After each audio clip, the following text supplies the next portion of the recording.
দাওয়া কার্যক্রম পরিচালনা করতেন, ওনার মেথোডলজি কেমন ছিল এবং বর্তমান সময়ের সাথে এর প্রাসঙ্গিকতা কেমন, এই টপিকটা নিয়ে আমি কথা বলবো।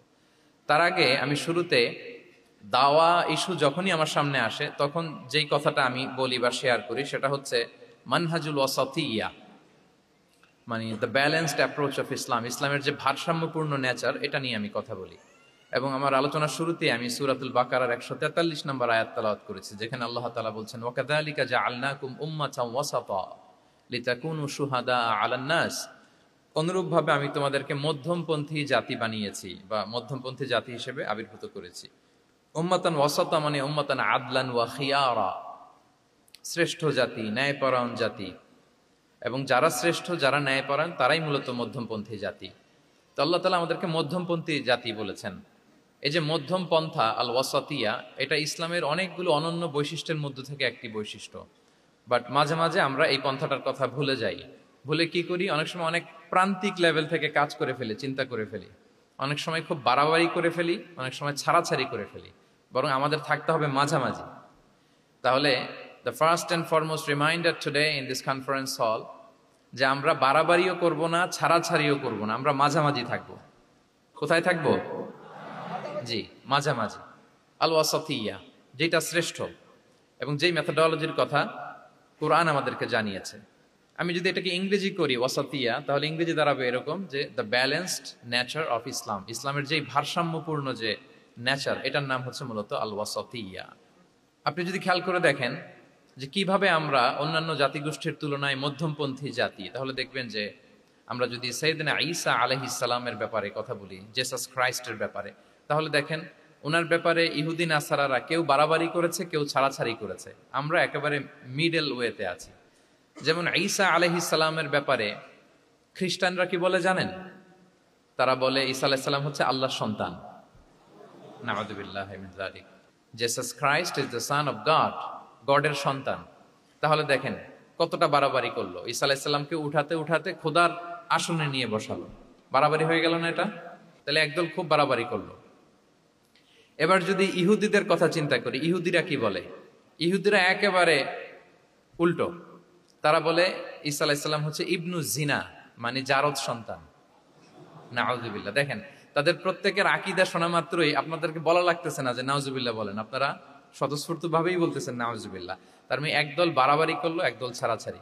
একদল বলল তিনি আল্লাহর সন্তান বলে একেবারে আল্লাহর উপরে উঠাই ফেলছে, আরেক দল নামাতে নামাতে একেবারে পদদলিত করলো, বলল তিনি হচ্ছেন বাস্টার্ড, মানে ইবনু জিনা, জারদ সন্তান। নাউযুবিল্লাহি মিন যালিক।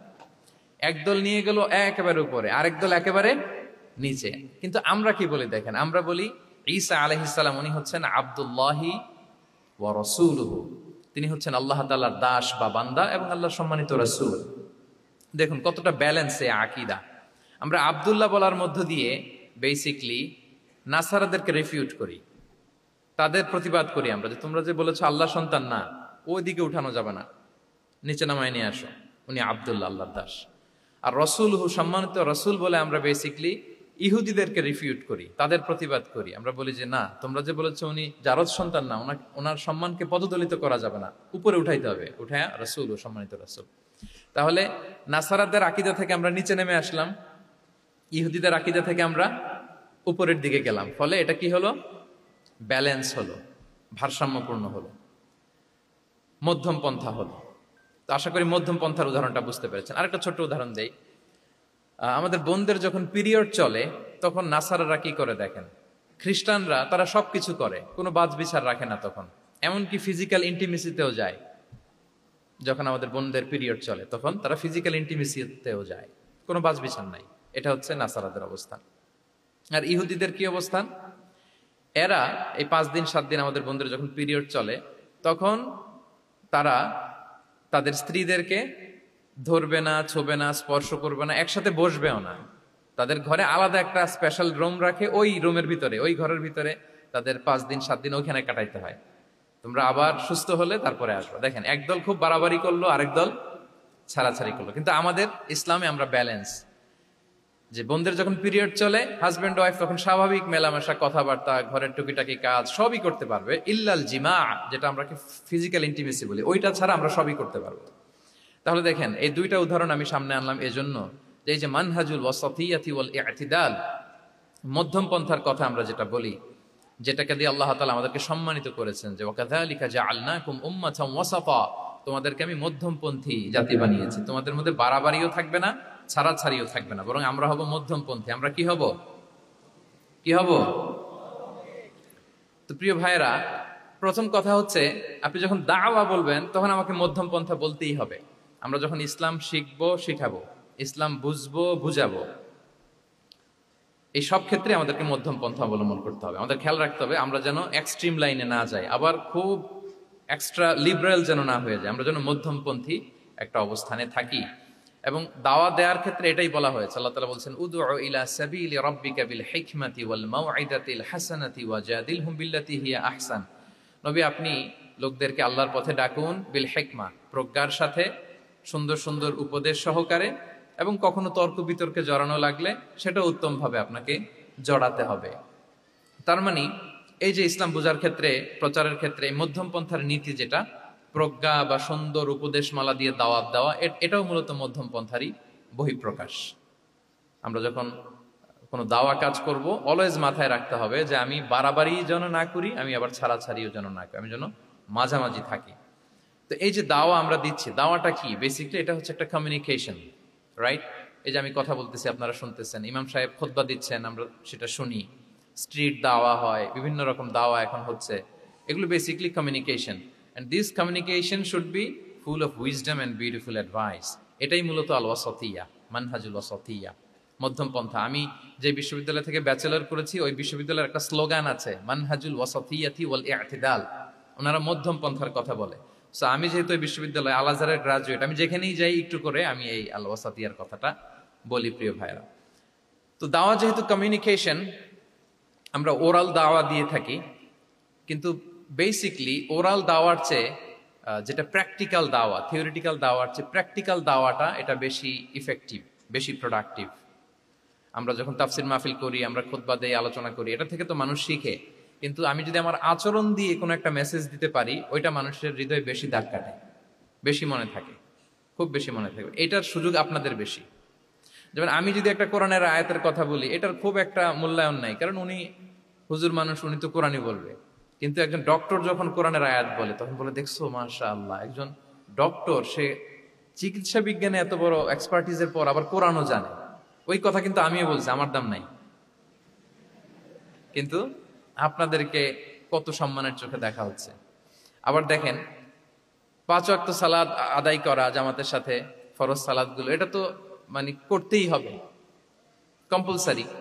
এটা করে তো খুব বেশি ক্রেডিট নেওয়ার কিছু নাই, তো আমরা সবাই পড়ি। কিন্তু একজন ডাক্তার যখন নামাজ পড়ে, খেয়াল করে দেখবেন, একজন ডক্টর যখন চেম্বারে রুগীদেরকে রেখে বলে যে, ওখানে যদি লেখা থাকে যে সালাতের সময় বিরতি থাকবে, বা বলা হয় যে এই ডাক্তার কিন্তু রুগী বসিয়ে রেখে নামাজটা পড়ে এসে আবার রুগী দেখা শুরু করে, এটা সবাই খুব পজিটিভলি নেয়, যে দেখো এত ব্যস্ততার পরেও চাইলে এই সময় রুগী দেখতে পারতো, কিন্তু উনি নামাজ পড়ে। দেখেন, একই করণের কথা আমিও বললাম, আপনিও বললেন, আপনার মর্যাদা কত বেশি।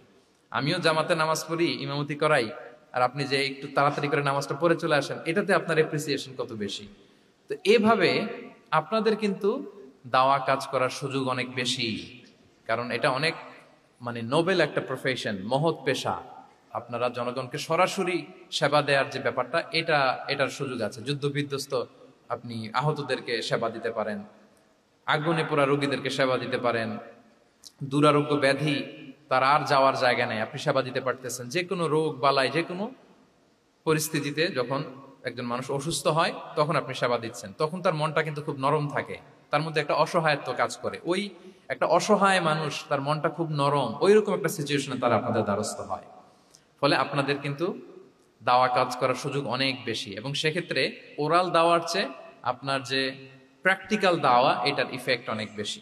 মানে আপনার চলনে বলনে, আপনার কথনে কথায়, আপনার ব্যক্তিত্বে, পার্সোনালিটিতে, এটার মাধ্যমে যে দাওয়া ফুটে ওঠে, ওইটা বেশি ইফেক্টিভ।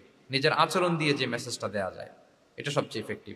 আপনার লেনদেন, আপনার ডিলিংস কেমন, আপনি মানুষ হিসেবে কেমন, এটা সবচেয়ে পাওয়ারফুল দাওয়া। উমরে ফারুক রাদিয়াল্লাহু তাআলা আনহু, উনি ওনার ছাত্রদেরকে প্রায়ই বলতেন, উমরে ফারুক রাদিয়াল্লাহু তাআলা উনি বলতেন যে কুনু দুআতান ইলাল্লাহি ওয়া আনতুম সামিতুন, যে তোমরা আল্লাহর রাস্তায় দাওয়াতি কাজে বের হয়ে যাও এমন অবস্থায় যে তোমরা চুপচাপ। তো ছাত্ররা বলতো দাওয়াতি কাজও করতে বলতেছেন আবার চুপচাপও থাকতে বলতেছেন, এটা আবার কিভাবে দাওয়াত দিব? তো উমর ফারুক রাদিয়াল্লাহু তাআলা আনহু বলতেন বি আখলাকিকুম, তোমাদের আখলাক দিয়ে দাওয়াত দাও। আখলাক দিয়ে দাওয়াত দেওয়া যায় না? বলেন তো, আখলাক দিয়ে দাওয়াত দেওয়া যায় কি যায় না? যায়। এই আখলাক দিয়ে যে দাওয়াত, এটা অনেক পাওয়ারফুল। 10টা তাফসির মাহফিল করে আমি এটা করতে পারবো না। আপনি আপনার আখলাক দিয়ে, আপনার ব্যক্তিত্ব দিয়ে, আপনার লেনদেন, হ্যাঁ, এগুলো দিয়ে আপনি যে দাওয়াটা দিতে পারবেন, অন্য অনেক কিছু দিয়ে সেটা হবে না। এজন্য ওমর ফারুক বলতেন কুনু দুআতান ইলাল্লাহি ওয়া আনতুম সামিতুন, আল্লাহ রাস্তায় দায়ী হয়ে বের হও কিন্তু চুপচাপ। কিভাবে? বলে বি আখলাকিকুম, তোমাদের আখলাক দিয়ে। এটা বেশি পাওয়ারফুল। এবং রাসূল সাল্লাল্লাহু আলাইহি ওয়াসাল্লামের ব্যাপারে যখন জিজ্ঞেস করা হতো আম্মাজান আয়েশা রাদিয়াল্লাহু তাআলা আনহাকে যে রাসূল সাল্লাল্লাহু আলাইহি ওয়াসাল্লামের আচরণ কেমন ছিল, তখন আম্মাজান আয়েশা বলতেন যে কানা খুলুকুহু আল কোরআন, কোরআনই ছিল রাসূল সাল্লাল্লাহু আলাইহি ওয়াসাল্লামের চরিত্র। পুরো কোরআনে 30 পারায় থিওরিটিক্যালি যা বলা আছে রাসূল সাল্লাল্লাহু আলাইহি ওয়াসাল্লামের জীবনীতে প্র্যাকটিক্যালি সেটা দেখানো আছে। তো আম্মাজান আয়েশা বলতেন কানা খুলুকুহু আল কোরআন, রাসূল সাল্লাল্লাহু আলাইহি ওয়াসাল্লামের চরিত্র ছিল কোরআন। ইনদামা রাসূলুল্লাহ সাল্লাল্লাহু আলাইহি ওয়াসাল্লাম ইয়ামশি আলাল আরদ কাআন্নাল কোরআনা ইয়ামশি আলাইহি, রাসূল সাল্লাল্লাহু আলাইহি ওয়াসাল্লাম যখন মদিনার রাস্তা দিয়ে হেঁটে যেতেন, as if a living Quran is walking on the street, মনে হতো একটা জীবন্ত কোরআন রাস্তা দিয়ে হেঁটে হেঁটে যাচ্ছে। তো তাহলে we should try to be a living দাঈ, জীবন্ত দাঈ, প্র্যাকটিক্যাল দাঈ। এটা যদি আমরা হইতে পারি তাহলে অনেক বেশি ইম্প্যাক্ট করা যাবে সোসাইটিতে, অনেক ইনফ্লুয়েন্স করা যাবে। যেটা বললাম যে আমাদের সততা, আচরণ, ব্যক্তিত্ব, পার্সোনালিটি, এগুলো দিয়ে আমরা যে দাওয়াটা দিতে পারি, ওরাল দাওয়া, বক্তব্য দিয়ে, এটা অনেক সময় সম্ভব হয় না। এবং ডাক্তারদের জন্য এটা অনেক বড় একটা সুযোগ। তাহলে ইন্ট্রোডাক্টরি ডিসকাশনে আমি দুটা বিষয়ে কথা বললাম। এক হচ্ছে আমাদেরকে মধ্যমপন্থী হইতে হবে, মানহাজুল ওয়াসাতি ওয়াল ইআতিদাল, 1 নম্বর। 2 নম্বর হচ্ছে লিভিং দাঈ হওয়ার চেষ্টা করতে হবে, এটা বেশি প্রোডাক্টিভ এন্ড ইফেক্টিভ। বুঝতে পেরেছেন সবাই? মাশাআল্লাহ। এবার চলুন যে রাসূল সাল্লাল্লাহু আলাইহি ওয়াসাল্লামের যে প্রফেটিক দাওয়া মেথোডোলজি, কিভাবে উনি দাওয়া কাজের আঞ্জাম দিতেন, সেখান থেকে আমাদের নেয়ার আধুনিক সময়ের এর প্রাসঙ্গিকতা কি আছে, আমি 10টা পয়েন্টে আজকের এই সেমিনারে কিছু কথা উপস্থাপনের চেষ্টা করব। ওমা তাওফীক ইল্লা বিল্লাহ। 1 নাম্বার কথা হচ্ছে, আমরা যে দাওয়া দিব, এই দাওয়া language should be very soft and mild and very touchy. দাওয়া ল্যাঙ্গুয়েজ হইতে হবে ভেরি সফট। সব সময় ইফ ইউ টক অ্যাবাউট দাওয়া, this language should be very soft and mild and touchy. দাওয়ার কথা বললে হয়তো আপনি পলিটিক্স করেন, ওইটা আলাদা কথা। আপনি জেহাদের ময়দানে, ওইটা আলাদা কথা। আমি জেহাদ পলিটিক্স নিয়ে কথা বলতেছি না, আই এম টকিং অ্যাবাউট দাওয়া। যদি আপনি দাওয়া সেমিনারের কথা বলেন, যদি মেডিকেল দাওয়া সোসাইটি নাম দেন, দাওয়া বললে আমাকে বলতে হবে দাওয়ার language should be very soft and mild. আমরা এটা অনেক সময় ভুল করে ফেলি, এটা করা যাবে না। কারণ আপনি হৃদয় থেকে যদি কোনো কথা বলেন, এটা শ্রোতার হৃদয়ে যে টাচ করে। আল্লাহর হাবিব সাল্লাল্লাহু আলাইহি ওয়াসাল্লামের কথাগুলো নিয়ে এত আলোচনা, বিশ্লেষণ, কথাগুলো এত অ্যাপিলিং কেন, এত আবেদনময় কেন? এর কারণ হচ্ছে রাসূল সাল্লাল্লাহু আলাইহি ওয়াসাল্লাম যা বলেছেন তিনি হৃদয় থেকে বলেছেন, এবং হৃদয় থেকে কথা বেরোলে এটা শ্রোতার হৃদয়ে যে টাচ করে। একটা ছোট্ট আয়াত আমি তেলাওয়াত করি, সূরা তাহার। আল্লাহ তাআলা বলছেন ফাকুলা লাহু কাওলান লাইয়িনা লাআল্লাহু ইয়াতাযাক্কারু আও ইয়াখশা। আল্লাহ তাআলা মূসা আলাইহিস সালাম এবং হারুন আলাইহিস সালাম, ওনাদের দুইজনকে বলছেন যে তোমরা দুই ভাই মিলে যাও ফেরাউনের কাছে, যে দাওয়াত দাও এবং কোমল ভাষায় দাওয়াত দাও। কি ভাষায়? কোমল ভাষায় দাওয়াত দাও। কাওলান লাইয়িনা, use very soft and mild language, very touchy language. Soft এবং কোমল ভাষায় দাওয়াত দাও কাকে? পৃথিবীর সবচেয়ে বড় সন্ত্রাস, তাই না? হ্যাঁ, দুর্ধর্ষ সন্ত্রাস, খোদাদ্রোহী, তারপর সীমালঙ্ঘনকারী। আপনি যত নেগেটিভ যা বলবেন সব যাবে ওর সাথে। ফিরআউন, লাআল্লাহু ইয়াতাযাক্কারু আও ইয়াখশা, হয়তো সে উপদেশ গ্রহণ করবে অথবা তার হৃদয়ে ভয়ের উদ্রেক হতে পারে। হয়তো তোমরা soft and mild language use করবা। মুসা এবং হারুন কোমল ভাষায় যে তোমরা দাওয়াত দিবা। আচ্ছা, কার ব্যাপারে আল্লাহ বললেন, কাকে দাওয়াত দিতে বললেন? সবাই বলেন তো নামটা। ফেরাউন। আচ্ছা, ফেরাউনের ক্ষেত্রে আল্লাহ তাআলা বললেন যে soft and mild language use করো, নরম ভাষা। আমাকে উত্তর দেন, আমাদের কারেন্ট সময় আমরা যাদেরকে জালিম বলি, যাদেরকে খারাপ বলি, ফাসিক বলি, পাপাচারী, ধরেন যে আমার মতে বা আপনাদের মতে যে সবচেয়ে খারাপ, পাপাচারী, জালিম, ওই জালিমটা কি ফেরাউনের চেয়ে বড় জালিম? আমাদের চোখে যে জাহান্নামী, যে নিকৃষ্ট খারাপ পাপী যাকে আমি মনে করি, যদিও এরকম মনে করার সুযোগ আমাদের নাই। কে জান্নাতি কে জাহান্নামী এটা ডিসাইড করবে কে? আল্লাহ তাআলা। কিন্তু আমাদের চোখে যে পাপী, যে ভুল করেছে, যে জালিম, ওই জালিমগুলো খারাপ লোকগুলো কি ফেরাউনের চেয়ে বেশি খারাপ ছিল? ছিল? ওই ফেরাউনের ক্ষেত্রে আল্লাহ বলেছেন ফাকুল আলাহু কাউলান লাইকিনা, সফট ল্যাঙ্গুয়েজ ইউজ করো মুসা এবং হারুন, কোমল ভাষা ব্যবহার করো, হয়তো তার ভুল ভেঙে যাবে, হয়তো সে উপদেশ গ্রহণ করবে। তো তাহলে দেখেন কত বড় ভুল আমরা করি। আমরা মাঝে মাঝে এমন অ্যাটাকিং মুডে কথা বলি, এমন আগ্রাসী হয়ে কথা বলি, ওর মানার এক সুযোগ থাকলেও ও মানবে না। কি বলেন? যাও মানার একটু ইচ্ছা ছিল, আমার এই অ্যাটিটিউডের কারণে সে আর এটা শুনবে না। এটাই মানুষের স্বভাব। আপনি আগ্রাসী হয়ে অ্যাটাকিং হয়ে কথা বলে মানুষ এটা শোনে না। তাহলে দাওয়ার প্রফিটিক 1 নম্বর মেথোডোলজি হচ্ছে দাওয়ার ল্যাঙ্গুয়েজ হইতে হবে very soft and very mild. আল্লাহ তাআলা সূরাতু আলে ইমরানে বলছেন ফাবিমা রাহমাতিন মিনাল্লাহি লিনতা লাহুম ওয়ালাউ কুনতা ফাদদান গালিযাল কলবি লানফাদ্দু মিন হাওলিক। নবী হে, আল্লাহর অনুগ্রহে, আল্লাহর রহমতে আপনি কোমল ভাষী হয়েছেন। আপনি কোমল ভাষী না হয়ে যদি রূঢ় ভাষী হতেন তাহলে মানুষজন আপনার কাছ থেকে ভেগে ভেগে পালাতো। কিন্তু আমরা দেখতাম যে সাহাবারা রাসূল সাল্লাল্লাহু আলাইহি ওয়াসাল্লামের কাছে শুধু জড়ো হইতে চেত, দেখা করতে চেত, রাসূলকে ঘিরে রাখতো, এত পছন্দ করতো রাসূল সাল্লাল্লাহু আলাইহি ওয়াসাল্লামের কোমল আচরণের কারণে। ইভেন ফ্যামিলিতে কোনো সমস্যা হলে, অনেক সাহাবারা বলতেন ফ্যামিলির সাথে সমস্যা হলেও তারা রাসূলের কাছে চলে আসতো। এমনকি কারো পেটে ক্ষুধা লাগলেও তারা রাসূলের দরবারে চলে আসতো। তারা বলতো রাসূল সাল্লাল্লাহু আলাইহি ওয়াসাল্লামের চেহারার দিকে তাকালেই আমাদের ক্ষুধা মিটে যেত।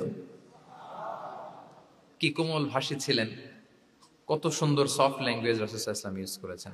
হ্যাঁ, রাসূল সাল্লাল্লাহু আলাইহি ওয়াসাল্লাম কখনো যে কঠোর ভাষায় কথা বলতেন না তা না, মাঝে মাঝে বলতেন, কিন্তু বেশিরভাগ ওনার দাওয়া ছিল সফট অ্যান্ড মাইল্ড।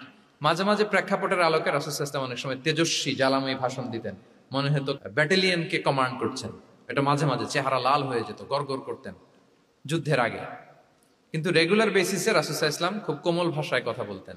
তাহলে 1 নম্বরে যেটা জানলাম, যদি আপনি দাওয়া মেন্টালিটি, দাওয়া মোডে থাকতে চান, আপনার ভাষা হতে হবে শক্ত না নরম? সফট হইতে হবে, কোমল। কারোর প্রতি আগ্রাসী হয়ে যেন আমরা কথা না বলি, অ্যাটাকিং মুডে যেন না বলি, বললেও শুনবে না। এটাই মানুষের নেচার, সফট ল্যাঙ্গুয়েজে বলতে হয়। ফেরাউনকে যদি বলা হয় ওর সাথে ভালোভাবে বলো, তো আমাদের আশেপাশে যারা আছে এরা তো আরো এদেরকে সম্মান দিয়ে নরম করে বলা উচিত। কি বলেন? জি, 1 নম্বর গেল। 2 নম্বর হচ্ছে দাওয়াকে ফলপ্রসূ করতে হলে রাসূল সাল্লাল্লাহু আলাইহি ওয়াসাল্লাম যেটা করতেন, শ্রোতাদের অনেক সময় মনোযোগ আকর্ষণের জন্য উনি অনেক ধরনের টুলস, অনেক ধরনের জিনিস তিনি ব্যবহার করতেন। যেমন একটা পদ্ধতি রাসূল সাল্লাল্লাহু আলাইহি ওয়াসাল্লামের ছিল, রাসূল সাল্লাল্লাহু আলাইহি ওয়াসাল্লাম মানুষের আকর্ষণ বৃদ্ধির জন্য মাঝে মাঝে প্রশ্ন ছুড়ে দিতেন অডিয়েন্সকে, drawing attention of the listener by throwing questions. Question throw করার মাধ্যমে অ্যাটেনশন গ্রো করতেন। হাদিস এরকম অনেক উদাহরণ পাওয়া যায়। একটা ছোট্ট হাদিস শেয়ার করি, সহিহ মুসলিমে এসেছে। রাসূল সাল্লাল্লাহু আলাইহি ওয়াসাল্লাম একবার সাহাবাদেরকে বললেন, ইন্না মিনাশ শাজারি শাজারাতান লা ইয়াসকুতু ওয়ারাকুহা মাসালুহা মাসালুল মুসলিম। রাসূল সাল্লাল্লাহু আলাইহি ওয়াসাল্লাম জিজ্ঞেস করলেন, তোমরা কি কেউ বলতে পারবা বৃক্ষরাজির মধ্যে একটা বৃক্ষ আছে, গাছের মধ্যে একটা গাছ আছে যেই গাছের কখনো পাতা ঝরে না, ওই গাছের পাতা কখনো ঝরে না। এর দৃষ্টান্ত হচ্ছে মুসলিমের দৃষ্টান্তের মতো। বলতো ফাহাদ্দিসুনি মা হিয়া, বলতো ওই গাছটা কি? কে বলতে পারো? আপনারা তো সব একেবারে পেরে গেছেন। তো সাহাবারা ওই দিন কেউ বলতে পারেন নাই। কারণ কি জানেন? একে তো আমরা জানি হাদিস স্টাডি করার কারণে, হাদিস স্টাডি না করলে তো আমরা বলতে পারতাম না, আমাদের দেশে তো খেজুর গাছ তো হয় না। তো ওনারা কেউ বলতে পারে না। এর কারণ হচ্ছে তারা ভাবছিল প্রশ্ন যেহেতু করছে এটা যেন তেন প্রশ্ন, এটা কঠিন কোনো গাছের একটা নাম বলতে হবে। তো বাড়ির পাশে যে খেজুর গাছ, মদিনার অলিতে গলিতে যে খেজুর গাছ ভর্তি, এই দিকে আর ওনাদের অ্যাটেনশন যায় না। ওনারা চলে গেছে মরুভূমিতে, ইয়ামানে, তারপর একেবারে ডেজার্টের মাঝখানে কি কি ক্যাকটাস, গুলমলতা, কি কি গাছ আছে ওগুলো আওড়াচ্ছে মনে মনে। ভাবতেছে যে খেজুর গাছের কথা তো রাসূল সাল্লাল্লাহু আলাইহি ওয়াসাল্লাম আমাদের জিজ্ঞেস করার কথা না, এ তো আমাদের গাছ, বাড়ির পাশের গাছ। তো কেউই আর বলতে পারে নাই। এরপর রাসূল সাল্লাল্লাহু আলাইহি ওয়াসাল্লাম যখন দেখলেন সবাই অপারগ, রাসূল সাল্লাল্লাহু আলাইহি ওয়াসাল্লাম বললেন, ইন্নাহা আন-নাখলা, এটা হচ্ছে খেজুর গাছ, ডেট প্লান্ট। তো আব্দুল্লাহ ইবনে উমর রাদিয়াল্লাহু তাআলা আনহু বাড়িতে যাওয়ার পরে ওমরে ফারুককে তার বাবাকে বললেন যে, বাবা, আজকে যে রাসূল সাল্লাল্লাহু আলাইহি ওয়াসাল্লাম প্রশ্ন ছুড়ে দিলেন, আপনারা যে কেউ পারলেন না, উত্তরটা কিন্তু আমি পারতাম। তো ওমরে ফারুক বললেন, বলো কি, তুমি পারতা? তো বললা না কেন? তুমি আজকে উত্তর দিতে পারলে তো রাসূলের সামনে আমার বুকটা এত বড় হয়ে যেত। লাল উট পেলে আরবরা যেই খুশি, আমি এর চেয়ে বেশি খুশি হতাম। তখন উনি বললেন যে, আপনি পারতেছেন না, অন্যান্য বয়স্ক সাহাবারা পারতেছে না, মুরব্বীরা কেউ যেহেতু বলে নাই, আমি বিনয়ের খাতিরে উত্তরটা দেই নাই, কিন্তু আমি জানতাম যে এটা খেজুর গাছ। তাহলে দেখেন রাসূল সাল্লাল্লাহু আলাইহি ওয়াসাল্লাম অ্যাটেনশনটাকে ড্র করার জন্য প্রশ্ন ছুড়ে দিতেন। আপনারা তো মানে প্রশ্ন ছড়াই তো আপনাদের কাজ, যে কি অবস্থা, শরীরটা কেমন, পেট ঠিক আছে কিনা, ঘুম হয় কিনা, কমন প্রশ্ন না আপনাদের? আপনাদের কাছে গেলেই তো প্রথমে জিজ্ঞেস করে যে হজম হয় কিনা, তারপর ঘুম আসে কিনা, এই হয় কিনা, অনেক প্রশ্ন আপনারা করেন। তো এইভাবে আপনি যদি আস্তে আস্তে প্রশ্নের ছলে যদি তাকে আপনি দাওয়া দিতে চান, আপনি কিন্তু দিতে পারেন। এটা রাসূল সাল্লাল্লাহু আলাইহি ওয়াসাল্লামের একটা দাওয়া মেথোডোলজি ছিল। দুইটা বলে ফেললাম, একটা হচ্ছে দাওয়ার ল্যাঙ্গুয়েজ হতে হবে অনেক শক্ত, নাকি হ্যাঁ নরম, সফট এন্ড মাইল্ড। দুই নাম্বার হচ্ছে প্রশ্ন ছুড়ে দিয়ে শ্রোতাকে আকর্ষণ করা, মনোযোগ আকর্ষণ করা। তিন নাম্বার ভিজুয়াল এক্সপ্লেনেশন। রাসূল সাল্লাল্লাহু আলাইহি ওয়াসাল্লাম এটা করতেন যাতে করে আরো সহজে বোঝানোর জন্য। এটা নিশ্চয়ই আপনারা করেন। রাসূল সাল্লাল্লাহু আলাইহি ওয়াসাল্লামের দাওয়া জিন্দেগিতে দেখা যায় প্রায় সময় কিছু উনি ভিজুয়াল এক্সপ্লেনেশন নিয়ে এসেছেন সাহাবাদের সামনে, যাতে করে সাহাবারা to get a better idea of the issue, আরো ইজিলি বুঝতে পারেন। যেমন একবার রাসূল সাল্লাল্লাহু আলাইহি ওয়াসাল্লাম অনাথ ইয়েতিমদেরকে যারা দেখভাল করে তাদের কি মর্যাদা, এটা বোঝাতে যে রাসূল সাল্লাল্লাহু আলাইহি ওয়াসাল্লাম দুই আঙ্গুল উঁচু করে একবার বললেন যে আনা ওয়া কাফিলুল ইয়াতীমি ফিল জান্নাতি কাহাতাইন, অর্থাৎ আমি এবং এতিমের রক্ষণাবেক্ষণকারী কিয়ামতের দিন এভাবে কাছাকাছি প্রতিবেশী হয়ে থাকব। এই দুইটা আঙ্গুলের মাঝখানে যেমনি খুব একটা স্পেস নাই, গ্যাপ নাই, মানে একেবারে কাছাকাছি, নেইবরিং ফিঙ্গার, রাইট? আমি এবং এতিমের রক্ষণাবেক্ষণকারী এভাবে নেইবর হয়ে থাকবো। এই যে ভিজুয়াল এক্সপ্লেনেশন দেখছেন, এই যে দাওয়ার মধ্যে মাঝে মাঝে এরকম ভিজুয়াল এক্সপ্লেনেশন করতে হবে যাতে করে শ্রোতারা বুঝে। রাসূল সাল্লাল্লাহু আলাইহি ওয়াসাল্লাম এটা করেছেন। মুসনাদে আহমদে এক হাদিস এসেছে, রাসূল সাল্লাল্লাহু আলাইহি ওয়াসাল্লাম একবার খেজুরের একটা ডাল নিয়ে মরুভূমির মধ্যে একটা দাগ টানলেন। খাত্তালানা রাসূলুল্লাহ সাল্লাল্লাহু আলাইহি ওয়াসাল্লাম খাত্তান, একটা স্ট্রেইট লাইন দিয়ে রাসূল সাল্লাল্লাহু আলাইহি ওয়াসাল্লাম বললেন এটা হচ্ছে সিরাতুল মুস্তাকিম। সাহাবাদের দৃষ্টি আকর্ষিত হলো, সবাই মনোযোগী হয়ে উঠলো, তাই নাকি? এটা সিরাতুল মুস্তাকিম, যে দোয়া আমরা প্রতিদিন করি, ইহদিনাস সিরাতাল মুস্তাকিম। খেজুরের ডাল দিয়ে স্ট্রেইট লাইন কেটে বললেন এটা হচ্ছে সিরাতুল মুস্তাকিম। এবার ওই খেজুরের ডাল দিয়ে ডানে বায়ে অনেকগুলো ছোট ছোট দাগ কাটলেন আর বললেন হ্যাঁ দিহি সুবুলুশ শাইতান, এগুলো হচ্ছে শয়তানের রাস্তা, এটা হচ্ছে মুস্তাকিম সোজা রাস্তা যেটা জান্নাতে যায়। আর ডানে বায়ে অনেকগুলো দাগ কাটলেন, ডেকে বললেন এই প্রতিটি রাস্তায় একটা করে শয়তান বসে থাকে আর সে তোমাদেরকে টেম্পটেশন দিতে থাকে, প্রভোকেশন করতে থাকে, ধোঁকা দিতে থাকে, ওয়াসওয়াসা দিতে থাকে। ডানে বায়ে না তাকিয়ে এই সিরাতুল মুস্তাকিমের পথেই অবিচল থাকতে হবে। তাহলে দেখেন মরুভূমির মাঝখানে, তখন তো আর ওই যে এলইডি প্রজেক্টর থাকলে হয়তো রাসূল সাল্লাল্লাহু আলাইহি ওয়াসাল্লাম ওইটাই ব্যবহার করতেন, আমরা এটা এখন করতে পারি বোঝানোর জন্য। রাসূল সাল্লাল্লাহু আলাইহি ওয়াসাল্লাম খেজুরের ডাল দিয়ে মরুভূমির মধ্যে দাগ কেটে সাহাবীদেরকে এই ভিজুয়াল এক্সপ্লেনেশন দিলেন এবং সাহাবারা খুব সহজে বুঝতে পারলেন যে কোনটা সিরাতুল মুস্তাকিম, কোনটা সিরাতুশ শাইতান। এভাবে রাসূল সাল্লাল্লাহু আলাইহি ওয়াসাল্লাম ভিজুয়াল এক্সপ্লেনেশন ইউজ করতেন। আমরা বিশ্বাসীরা যে ভাই ভাই, মুমিনরা যে ভাই ভাই, আমাদের সম্পর্ক যে কত সুদৃঢ় মজবুত, এটা বোঝাতে যে একবার রাসূল সাল্লাল্লাহু আলাইহি ওয়াসাল্লাম বললেন আল মুমিনু লিল মুমিনি কাল বুনিয়ান, বিশ্বাসীরা তাদের সম্পর্ক হচ্ছে কাল বুনিয়ান, একটা সুদৃঢ় প্রাচীরের মতো, সীসা ঢালা প্রাচীরের মতো। ইয়াশুদ্দু বা'দুহু বা'দা, যেটার এক পাশ আরেক পাশকে মজবুত করে। Strengthening one part the others, এক পার্ট আরেক পার্টকে মজবুত করে। যেমন এই বিল্ডিং, এদিকে ভেঙে ফেললে এটা নড়বড়ে হয়ে যাবে। তিনি বুঝালেন যে সুদৃঢ় প্রাচীরের মতো হচ্ছে বিশ্বাসীদের সম্পর্ক। এটা বলে ওয়াসাব্বাকা বাইনা আসাবিহি, মানে ডান হাতের আঙ্গুলগুলো বা হাতের ভেতরে ভেবে ঢুকিয়ে দিলেন, বললেন যে এরকম মজবুত। সুবহানাল্লাহ। এই যে এই হাতের আঙ্গুলগুলো এই হাতে ঢুকিয়ে এরকম চাপ দিলে খুব শক্ত হয় না, মজবুত হয় না? রাসূল সাল্লাল্লাহু আলাইহি ওয়াসাল্লাম বললেন আমাদের বন্ধন হচ্ছে এরকম সুদৃঢ় মজবুত, সুদৃঢ় সীসা ঢালা প্রাচীরের মতো। আল্লাহু আকবার। তাহলে এই যে ভিজুয়াল এক্সপ্লেনেশন, রাসূল সাল্লাল্লাহু আলাইহি ওয়াসাল্লাম বুঝানোর জন্য এই যে এরকম দাগ কাটা, কখনো এইভাবে, হাদিসে এরকম অনেক পাওয়া যায়। আমি অল্প কয়েকটা, সময়ের টাইম কনস্ট্রেন্টের কারণে অল্প কয়েকটা নিয়ে আসলাম। তাহলে এটা রাসূল সাল্লাল্লাহু আলাইহি ওয়াসাল্লামের একটা দাওয়া মেথোডোলজি ছিল, বোঝানোর জন্য কত ইজিয়েস্ট ওয়েতে তিনি অডিয়েন্সের কাছে পৌঁছাতে পারেন। তিনি প্রয়োজনে ভিজুয়াল এক্সপ্লেনেশনের সহায়তা নিতেন। কয়টা গেল মেথোডোলজি? 3টা। 4 নাম্বার হচ্ছে গ্রাজুয়ালিটি, ধীরে ধীরে ধাপে ধাপে দাওয়া পরিচালনা করা, দাওয়া কাজ করা। এটাতে অনেক সময় আমরা ভুল করে ফেলি। আমরা অনেক সময় একটু রাশিং মেন্টালিটিতে থাকি, তাড়াহুড়ো। একজন ভাই নতুন দিনে ফিরছে, আগে হয়তো সংশয়বাদী ছিল, নাস্তিক ছিল, প্র্যাকটিস করতো না, এখন সে প্র্যাকটিসের ইচ্ছা করছে। এই সুযোগ পেয়ে আমি তারে বলা শুরু করলাম নামাজ পড়তে হবে, রোজা রাখতে হবে, জাকাত দিতে হবে, তোমার ওয়াইফের পর্দা করাইতে হবে, হালাল হারাম ও কয়েক ছাড়ছে, আমার সম্ভব না। ও বলবে ভাই আগে যাচ্ছিলাম ওইটাই ভালো ছিল, এতগুলো তো আমি মানতে পারবো না। তো এই যে আপনি তাকে দিন থেকে ভাগালেন, আপনার দাওয়া মেথোডোলজি জানা না থাকার কারণে আপনি তাকে ভাগালেন। একসাথে আপনি এত কথা বলবেন না। নতুন যখন কেউ দিনে ফিরে তাকে আপনি একসাথে এত কথা বলবেন না। নতুন যখন কোনো বোন ইসলামে আসতে চায় তাকে আপনি কঠিন করে বলবেন না। উপরে আমাদের বোনরা আছে, তাদেরকেও আমি বলবো সহজ করে বলেন। প্রথমে নামাজের কথা বলেন, নামাজ আস্তে আস্তে পড়ুক যতটুকু পারুক। প্রথমে হয়তো 5 ওয়াক্ত পারবে না, 1 ওয়াক্ত 2 ওয়াক্ত দিয়ে শুরু করবে, এরপর আস্তে আস্তে 5 ওয়াক্ত যাবে। এরপর তাকে একটু শালীন পোশাকের কথা বলেন যে তুমি একটু শালীন পোশাক পরো, সেফটি সিকিউরিটির জন্য ভালো।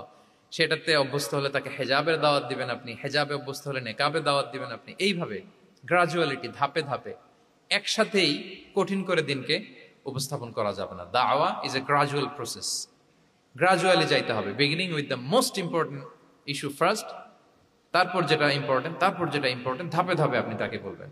আপনারা নিশ্চয়ই সবাই মদ হারাম হওয়ার যে স্টেপগুলো আছে জানেন না? কয়বারে হারাম হয়েছে? 3 বারে। ওয়াসআলুনাকা আনিল খামরি ওয়াল মাইসির কুল ফীহিমা ইসমুন কাবীরু ওয়া মানাফিউ লিন-নাস ওয়া ইসমুহুমা আকবারু মিন নাফিহিমা। প্রথমে বললেন মদে কিছু উপকার আছে কিন্তু এটার গুনাহ বেশি, ক্ষতি বেশি, কিন্তু সামান্য উপকার আছে। তো মানুষ সচেতন হয়ে গেল যে না, এটা কিন্তু গুনাহ আছে, ক্ষতি আছে, সাবধান হইতে হবে। মদ খাওয়া কমায় দিল। আচ্ছা, এরপর বলা হলো ওয়ালা তাকরাবুস সালাতা ওয়া আনতুম সুকারা, মাতাল হয়ে মদ খাওয়া অবস্থায় নামাজে যেও না। কারণ কোন এক সাহাবী নামাজে এমন ভাবে তেলাওয়াত করলেন অর্থ চেঞ্জ হয়ে গেল। ফলে দিনে 5 বার মদ খাওয়া যাবে না। এই আয়াত দিয়ে তো তাই বোঝা যায়, তাই না? 5 বারের জন্য যখন সাবধান হয়ে গেল, আরো তারা অভ্যস্ত হয়ে গেল। এরপরে নাজিল হলো ইন্নামাল খামরু ওয়াল মাইসিরু ওয়াল আনসাবু ওয়াল আজলামু রিজসুম মিন আমালিশ শাইতানি ফাজতানিবুহু। মদ, জুয়া, ভাগ্যলিপি এগুলো শয়তানের কাজ, এগুলো থেকে বেঁচে থাকো। সবাই মদিনার ঘরের ভেতরে মদের বোতল যেগুলো ছিল ভেঙে সব রাস্তায় মদ দিয়ে মদিনার অলিগলি শয়লাম। সুবহানাল্লাহ, কারো কষ্ট হয়নি, কারণ ধাপে ধাপে মদকে হারাম করা হয়েছে। কেউ যদি চেইন স্মোকার থাকে, আপনি যদি বলেন যে স্মোকিং হারাম, কালকে থেকে একটাও খেতে পারবে না, ও পারবে? ও তো মারা যাবে। ও সব বাদ দিতে পারবে, স্মোকিং বাদ দিতে পারবে না। তো কি করবেন? তাকে আপনি অল্প অল্প করে, যে একটু একটু করে ছাড়ো। এই যে রমজান আসতেছে, সারাদিন তো করতেই পারবা না, রাতে 2-3টা করে খাইও, বেশি খাইও না। না মানে ছাড়ানোর জন্য বলতেছে আর কি। যে 10টা খায় তারা যদি আপনি 2টা খাইতে বলেন, এটা তো আপনি দাওয়াই দিলেন নাকি, কমাইতে বললেন তো। সিগারেটের প্রতি তার উৎসাহিত করতেছি না আমরা। চেইন স্মোকার ও 10টা ছাড়া হয় না প্রতিদিন। তো এই রমজানে আপনি তারা বললেন যে সারাদিন তো তুমি না খেয়ে থাকবা, রাতে 1টা 2টা বা 3টা গেল। প্রথম দশকে 3টা, এরপরের দশকে 2টা, তারপরের দশকে 1টা। যে 1টা খায় তারপরের দিন তো সে চাইলে ছেড়েও দিতে পারে, কি বলেন? এইভাবে গ্রাজুয়ালি তাকে ছাড়ানোর জন্য অভ্যস্ত করতে হবে। তাহলে এই গ্রাজুয়ালিটিটা দরকার। আমি হাদিস থেকে, সিরাত থেকে একটা উদাহরণ দেই, শুনুন। রাসূল সাল্লাল্লাহু আলাইহি ওয়াসাল্লাম মুআয ইবনে জাবাল রাদিয়াল্লাহু তাআলা আনহুকে ইয়ামানের গভর্নর করে পাঠালেন। তো তখন তাকে বললেন যে মুআয, ইন্নাকা তাআতি কওমান মিন আহলিল কিতাব, তোমাকে এমন একটা এলাকার গভর্নর করে পাঠাচ্ছি, তারা কিন্তু আহলি কিতাব, মানে people of the books, Jews and Christian community, তারা ইহুদি খ্রিস্টান। সো তাদেরকে যখন দাওয়াত দিবা, ধাপে ধাপে দিবা। কিভাবে দিবা? তিনি বললেন ফাদউহুম ইলা শাহাদাতি আন লা ইলাহা ইল্লাল্লাহ ওয়া আন্না মুহাম্মাদুর রাসূলুল্লাহ। প্রথমে দাওয়াত দিবা তাওহীদ আর রিসালাতের। আওয়াজ করে বলেন, প্রথমে কিসের? তাওহীদ এবং রিসালাতের। আচ্ছা, ফাইনহুম আতাউ লিযালিক, তারা যখন এটা মেনে নেয়। আরবিটা খেয়াল করেছেন অর্থটা? ফাইনহুম আতাউ লিযালিক, তাওহীদ রিসালাত যদি মেনে নেয় তাহলে তাদেরকে 5 ওয়াক্ত নামাজের দাওয়াত দিও। 5 ওয়াক্ত নামাজে যখন তারা অভ্যস্ত হয়ে যায়, ফাইনহুম আতাউ লিযালিক, যখন তারা এটাও মেনে নেয় তখন তাদেরকে যাকাতের আদেশ করো। সুবহানাল্লাহ, সুবহানাল্লাহ। দেখেন ধাপে ধাপে, একবারে সবগুলো বিধান একবারে তাদের সাথে শেয়ার করতে বলেননি। প্রথমে তাওহীদের, রিসালাতের, মেনে নিলে সালাতের, মেনে নিলে যাকাতের, ধাপে ধাপে। তাহলে একবারে কেউ নতুন যখন দিনে ফিরেছে, একবারে সবকিছু তার ঘাড়ে চাপিয়ে দিবেন আপনি? কি করবেন? গ্রাজুয়ালি, ধাপে ধাপে আমরা এই দাওয়াটা তাদেরকে দেওয়ার চেষ্টা করব। এটা খুব ইফেক্টিভ হবে, ফলপ্রসূ হবে। আচ্ছা, 4টা কভার করে ফেলেছি। 5 নাম্বার হচ্ছে দাওয়ার মধ্যে ইমোশনাল ইন্টেলিজেন্স ইউজ করতে হবে, তাহলে এটা মোর ইফেক্টিভ হবে।